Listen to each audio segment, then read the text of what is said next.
And they, right. you know, and they often get just the acronym backwards too. PSTD, but not quite understand what it means. That's why I wanted to, and I'm sorry for interrupting you, but I wanted to clarify exactly that. It's a good point, because the reality is that anybody can develop it. It isn't reserved for, you know, troops in combat. It isn't reserved for, you know, just rape survivors or, a vicious armed robbery or something like that. It can be something as simple as an accident scaring somebody. As simple as that. That would be scary, though. But anything that traumatized that individual, where they were fearful for their life, or fearful because they're in danger, is traumatic. And then PTSD is post-traumatic, meaning after the trauma. And then they have stress after a certain trauma. And that's where the name comes from. A lot of people get it mixed up thinking that it's just a war term or post-combat. But it's affecting a lot of people right now, because everyone's starting to, like, with the virus, the pandemic, everything, it's hitting closer to home than people think right now. Not closer than people think. I misspoke with that. It's hitting close to home now. It's getting to the point where people are fearful for their lives. And a lot of us know someone personally that is suffering with it, or that has caught the virus, or this pandemic is just changing how a lot of ways of life.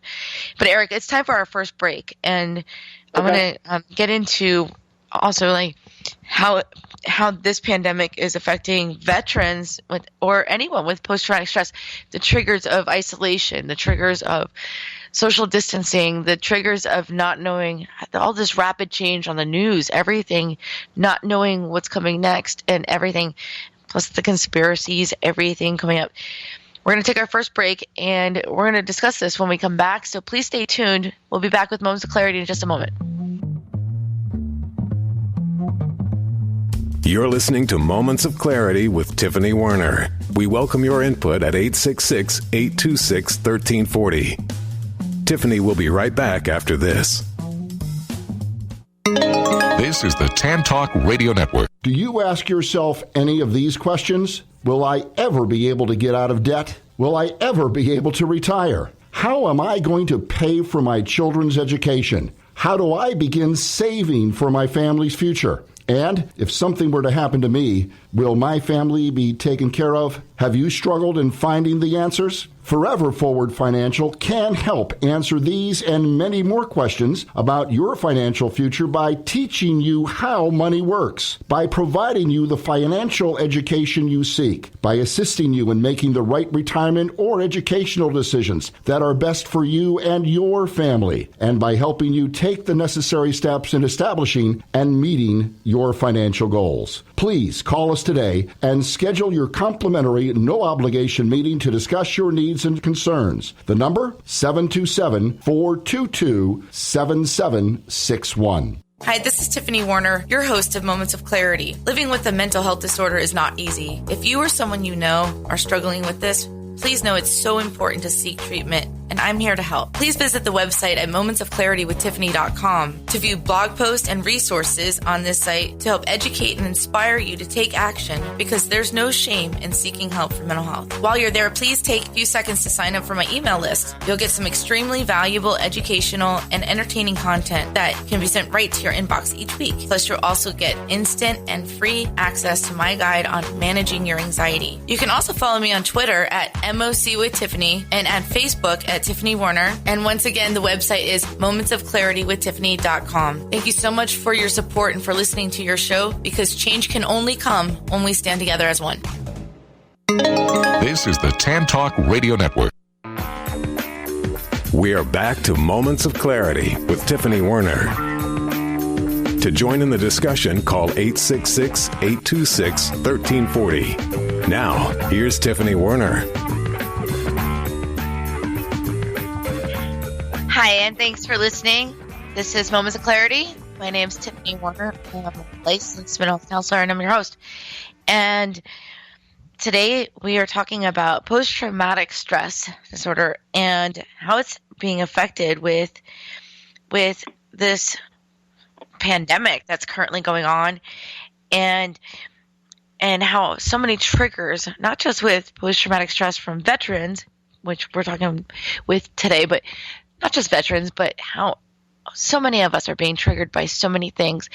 Before I reintroduce my guest, I want to welcome callers to call in 866-826-1340. We're on live.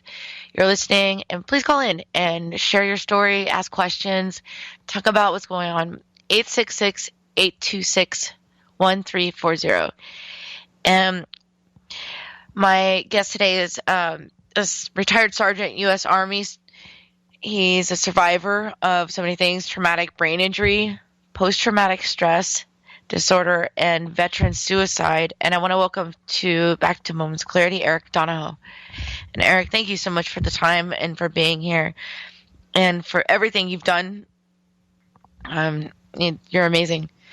And for sharing. I know it's not easy, and it's not very common for veterans to share their journey and to talk about how it's affected them. And I really commend you on that, because I was raised, like I was saying, by Marine Corps people that didn't really think that it was okay to talk about their feelings or how it affected them or the impact of anything. So I think that we have come a long way since then, but we have so much further to go. Yeah. I mean, it's a different environment then. I'll say, back then, like, when you came home from Vietnam, like, the way the country was, the way the support was, you didn't want to open up, right? Like, you wanted to I think they were hide. kind of ashamed. They were right. It wasn't. weren't. It wasn't. I don't think it was necessarily ashamed as much as it was. There just wasn't the pride in the military in the same way that there is today. There wasn't Correct. that support that troops mentality. A lot of people looked at the troops who, in a lot of the cases, were drafted or volunteered because they knew they were going to be drafted, and they wanted to pick their own branch and their job. So, when you look at that, and you look at that coming home, my dad is a Vietnam vet as well, and when you look at the experience that they had coming home to us, it's night and day. And so I get like that hiding it, I get that not talking about it. But then on the same token, we've also evolved, like in our family structure. When you look at most families today in America, the households are equal, and most women and men work, or it's reverse gender roles like it is in my house, where, my wife works and I'm, primarily the stay-at-home parent for my kids. They call that the modern family nowadays. Right. And I mean, it's totally different from when, you and I grew up, where it was typically the man went out and worked, the wife stayed home, and that was, how it was in my earlier years. It changed, in my teenage years, but in my earlier years, that was the way the family structure was. And so I think, as and I always say this to my wife, but as women became, had more and more of a voice within the household and took on that, it required men to open up more, to create that level footing. So, women have really opened up men to being more open and talking about these things, because, you want a happy life, you have to have a happy wife. If only everyone knew that. Happy life means happy wife. And I mean, it's so simple. And it needs to go both ways too, right? Like, I mean, it does. So, I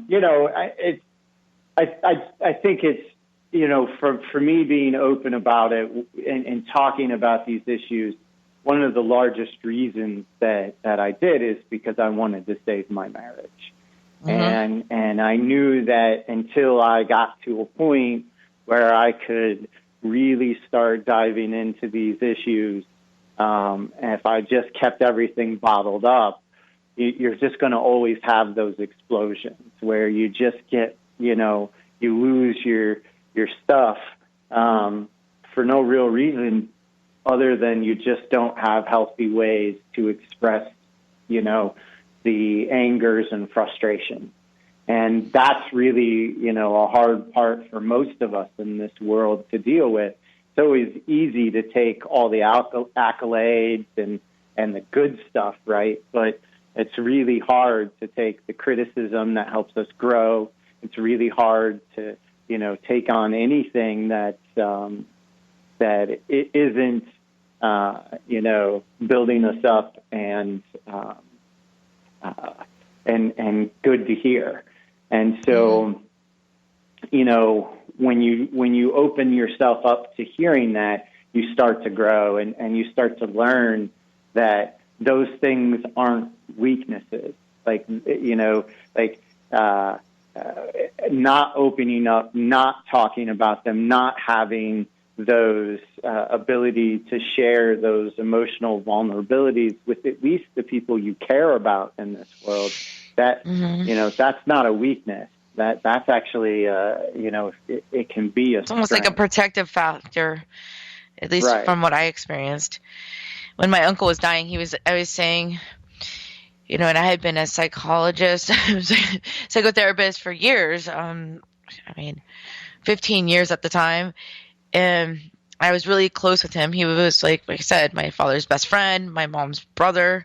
They served the country together, and my father and my mother had gone first. So my uncle kind of took me under his wing and made sure that, I was loved with, had a kind of a close family, somebody to go home to Christmas to, or holidays and that kind of thing. And so he's terminally ill with Agent Orange, and it turned out to be lung cancer for him. My dad, it formulated in the brain, and so it was more like a helmet. You could tell, in his lymph nodes and around his eyes, and it was like he could. My father was one of the first ones actually, where they started to understand Agent Orange affected them, because it was around 2001, and right around the time of 9/11, and in fact. It was right before that he was diagnosed, and the VA actually, correlated it with Agent Orange. He died 2 weeks after 9/11. So my birthday is on 9/14, and the year of 2001, I was going to go home. When I say home, to see my dad. I just lived on the other side of Florida, on West Palm Beach, but so I was saying, okay, well, it's my birthday and I'm going to spend it with you. I don't care if you're in the hospital, whatever.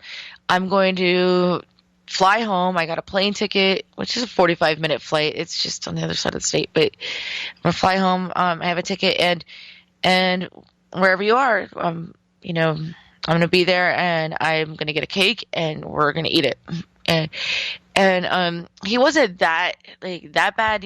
When someone's in that stage, you just never know when they're going to take a turn, So I was pretty much coming home no matter what, but I had already planned to spend my birthday, and it was 2001. So if my birthday is 9/14, imagine that, right before I'm flying home to go see my dad, who's on his deathbed pretty much, so to speak, but literally.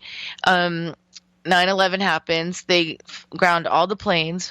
Then you can't fly. And there was a hurricane coming our way at the same time. So 9/11 happens. My birthday's on the 14th. And we're just kind of all in awe because, oh my gosh, what just happened? And then this hurricane starts coming, and then I get this call saying that he took a turn. And so I get in the car and I drive across the state in my car all the way to the other side because he is slipping into a coma. And so during the 9/11 epidemic, my birthday, and then he died on the 22nd. So it's just weird. September, every time, like 9/11. It's just all correlated because it was